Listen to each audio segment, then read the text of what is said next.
વાત કરીએ વાવ-થરાદની તો વાવ-થરાદના દિયોદર તાલુકા પંચાયતના પ્રમુખ અને ઉપપ્રમુખે વિધિવત રીતે પદ ગ્રહણ કર્યું છે।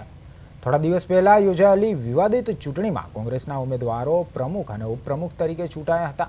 પ્રમુખ તરીકે પ્રભાતવા મફતસિંહ વાઘેલા અને ઉપપ્રમુખ તરીકે પાનાબેન વેલજી ચાવડા ઠાકોરે પદભાર સંભાળ્યો હતો। આ પ્રસંગે કાર્યકરોએ તેમને ફૂલહારથી આવકાર આપી શુભેચ્છાઓ પાઠવી હતી।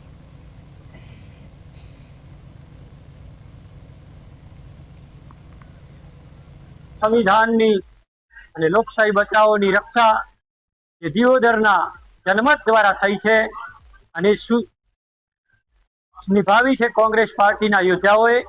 ત્યારે હું નવનિયુક્ત પ્રમુખ અને ઉપપ્રમુખને ખૂબ ખૂબ શુભકામનાઓ પાઠવું છું। તમે તાલુકાના તમામ નાના મોટા ગરીબ મધ્યમ વર્ગ SC ST OBC અને દિયોદર તાલુકા કોંગ્રેસ પરિવાર દ્વારા ખૂબ સારી રીતે તાલુકા જિલ્લા પંચાયતની ચૂંટણી લડી। પ્રજા અને કાર્યકર્તાઓએ ખૂબ સારા આશીર્વાદ આપ્યા।